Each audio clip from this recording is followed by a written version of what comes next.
Bu Ana sudah berapa lama Bu tinggal di bantaran Sungai Ciliwung Bu? Dipakai Bu? Kurang 20-an lah sini. 20-an tahun. Banjir selalu Bu? Iya banjir, kalau lagi musim. Kalau di Bogornya hujan terus, datangnya kemari akhirnya banjir. Ini seperti apa Bu? Kalau udah mulai hujan aja terus nih kemarin-kemarin kan ya? Cuman sampai sini. Kalau dari sana, selutut orang dewasa ada ya? Iya. Ada sebatas kaki gitu, mata kaki. Kalau hujan terus di Bogornya, kalau terus hujan gitu di Bogornya gede. Saya tidak suka sih mengabarkan ini pemirsa kepada Bu Ana juga Pak Mukri ya. Kalau Pak Mukri ini sudah lebih lama lagi, 50 tahun ya sudah di sini ya Pak Mukri ya. Tahun 50-an saya di sini. Sudah 50 tahun. Banjir paling tinggi berapa Pak waktu itu Pak? Sampai tenggelam katanya rumah ya? 27 aja yang 2007. 2 meteran ya waktu itu ya. Itu kalau karena itu jembatan juga kerendam. Baik. Sedangkan saya pengungsi ke sana, ke gereja. Kalau saya menyampaikan tadi sudah ada pengamat tata kota, kemudian ada juga dari Dinas PU yang menyatakan bahwa ini pilihan pahit yang harus dihadapi lagi oleh warga Bu. Karena tahun ini ada beberapa program pemerintah terkait dengan penanganan banjir yang belum bisa dilaksanakan, belum berjalan. Jadi warga mau nggak mau harus menghadapi banjir lagi nih ceritanya begitu.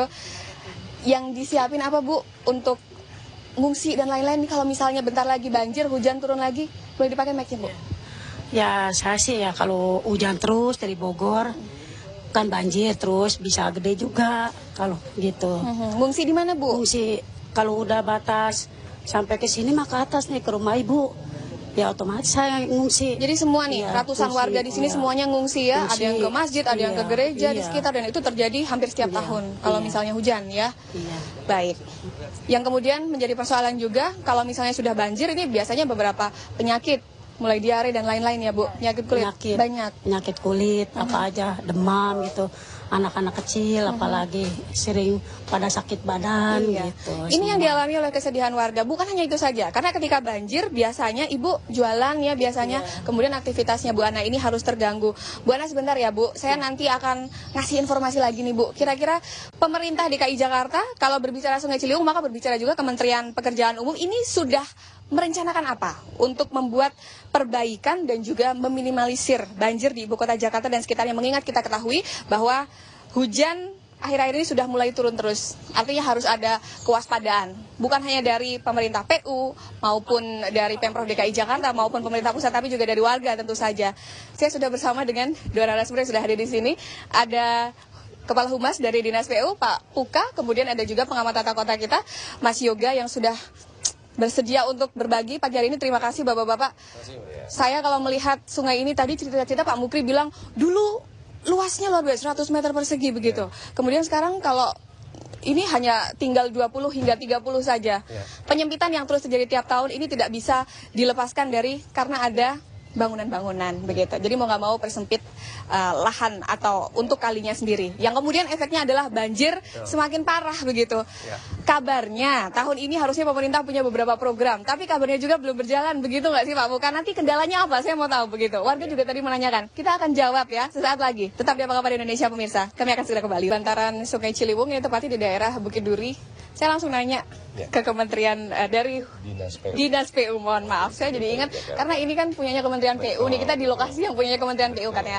Tapi Mas, saya mendengar Kementerian PU sebetulnya sudah siap. Kalau saya menanyakan malah kita sudah siap dana, kita sudah siap rencana untuk normalisasi kali. Tapi persoalannya tidak bisa dieksekusi kalau misalnya warga di bantaran masih ada. Nah ini gimana nih dari Pemprov DKI terkait dalam hal ini Dinas PU untuk upaya merelokasi warga, menggeser katanya gitu ya Mas Yoga? Ini saya jelaskan dulu bahwa memang secara fisik ya Sungai Ciliwung ini daerah aliran sungainya seluas 37 hektar, ya panjangnya 109 km ya. Semuanya ini memang terdiri dari hampir 50% datarannya sudah berpenghuni, ya. Oleh karena itu memang hal yang tidak mudah.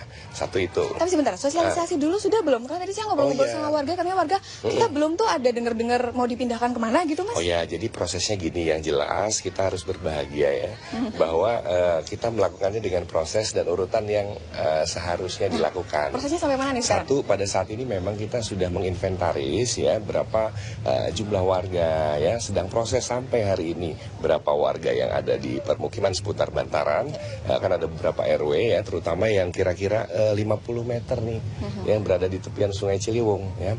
karena memang itulah yang terkena dampak paling tinggi ketika terjadi genangan Baik, banjir. kira-kira kapan Mas Puka untuk Dinas PU sendiri? Karena mengingat kalau Januari ini adalah curah hujan tertinggi nanti. Jadi Pemprov DKI sudah bekerja sama setelah mengarahkannya Dinas Perumahan untuk menyiapkan ya rencananya kita punya 2 tempat untuk merelokasi warga, yaitu satu di Jatinegara dan satu lagi dekat Pasar Rumput. Ya, jadi 2 lokasi itu yang kira-kira akan menjadi tempat masyarakat nanti akan direlokasi. Nah, pada saat ini memang benar kita tahap inventaris mana yang telah barangkali di sini ada terbit sertifikat. Butuh waktu berapa lama sih Mas untuk inventaris saja? Sampai akhir tahun ini sudah selesai. Ya, sampai akhir tahun ini sudah selesai. Insya Allah tahun depan sudah pasti sudah bisa dirapikan. Tahapan relokasi ya, itu. Tapi tempatnya sudah ada ya? Ya, sudah ada lokasinya sudah ya. disiapkan. Tapi kalau tadi Mas Yoga sempat menyampaikan, saya juga tidak suka sebetulnya mengulangi ini. Tapi sepertinya warga Jakarta harus bersiap lagi untuk menghadapi banjir. Ya. Kondisinya seperti apa sih Mas? Ya, sebenarnya gini, fakta di lapangan bahwa tahun ini sebenarnya kan ada 4 kali yang akan dinormalisasi, yaitu Ciliwung ini, kemudian Pesanggeran, Angke, dan Sunter. Namun demikian karena belum berhasil memindahkan atau merelokasi warga, mau tidak mau pelaksanaan pelebaran sungai tidak atau belum bisa dilaksanakan. Ini mengakibatkan masyarakat yang berada di 4 sungai besar tadi, bahkan di seluruh sungai di Jakarta, akan kebanjiran lagi nih, terutama di bulan Januari dan Februari pada saat puncak musim hujan ya. Nah, oleh karena itu ada 2 hal yang harus dilakukan Pemprov DKI. Yang pertama mau tidak mau mensosialisasikan kepada masyarakat untuk bersiap-siap menghadapi banjir. Baik. Ya, Oke. terpesi tempat evakuasi dan sebagainya kan. Kemudian kedua, harus dilakukan segera sosialisasi bahwa tahun depan warga di bantaran kali ini harus bisa direlokasi ke tempat terdekat. Baik, saya ingin menanyakan yang ditanyakan warga juga tadi. Ya. Sebetulnya waktu yang dibutuhkan dari Kementerian PU kemudian memutuskan untuk ini dana sudah bisa dicarikan kapan saja. Kemudian dari Pemprov DKI dalam hal ini bertanggung jawab untuk eksekusinya belum dilaksanakan tahun ini. Artinya programnya gagal nih tahun ini, belum bisa dilakukan. Jangka waktunya sebenarnya cukup nggak sih Mas? Kenapa? Harusnya jangka waktunya cukup tidak untuk? Ya sebenarnya kalau kita bicara waktu sebenarnya kan bisa cukup ya. Pertama gini, rumah susun tempat relokasi warga sekarang ini masih ada sekitar 500 unit yang disediakan oleh Dinas Perumahan. Artinya kalau rumah susunnya mau dipakai untuk 500 warga pindah bisa dulu. Kemudian tahun depan sudah ada 2 lokasi yang akan disiapkan oleh Pemprov DKI, yaitu pertama di kantor ex Dinas Teknis Jakarta Timur, tidak jauh dari sini, sekitar lebih dari 50-100 meter ya, artinya dekat sekali. Yang kedua jaraknya ada di ex Pasar Rumput dekat Manggarai. Nah, kalau 2 blok rumah susun tadi dibangun, maka seluruh warga di bantaran Kali Ciliwung ini dapat direlokasi bersamaan tahun depan. Nah, oleh karena itu inilah saatnya tepat untuk melakukan sosialisasi supaya masyarakat mempunyai harapan bahwa tahun depan kita ketemu lagi nih Mbak di sini. Tidak akan sudah nggak ngobrolin lagi tentang bantaran kali dan juga permukiman kumuh di sini ya. Tapi itu artinya bisa dieksekusi ke tahun depan Mas. Kalau dari PU sendiri seperti apa? Ya, PU sendiri siap mengawal hal yang perlu diperhatikan oleh Dinas PU. Sebetulnya tapi apa sih kendala PU Mas sampai kemudian harus molor nih waktunya lagi-lagi? Untuk menghadapi banjir ini yang tidak terjadi hanya di Kota Jakarta, secara prinsip kita melakukan 2 hal. Ya, satu struktural dan yang kedua non struktural. Yang struktural kita tidak hanya fokus kepada sungai yang berhubungan dengan milik Kementerian PU. Kita juga telah melakukan ya normalisasi waduk dan lain sebagainya. Oleh sebab itu non struktural juga kita lakukan. Tapi warga sejauh ini tidak menolakkan, artinya? Oh tidak ada, malah kita membuka jalur informasi untuk karena mereka. tadi warga juga menyatakan gitu, membutuhkan rumah susun. Betul sekali. Artinya sebetulnya kendala-kendala itu lobby-lobbi dan lain-lain seharusnya tidak membutuhkan waktu yang cukup lama begitu ya. Nanti seperti apa Mas? Kita lanjutkan sesaat lagi ya. Kita harus jeda sejenak. Apa kabar Indonesia akan segera kembali pemirsa. Normalisasi waduk sudah dilakukan. Kita mengetahui kemarin Pluit dan juga Rio ya.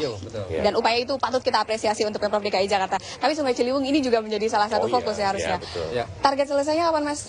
Untuk waduk Rio dan waduk Pluit dan seluruh waduk tahun depan itu 76 waduk rencananya kita selesaikan targetnya itu.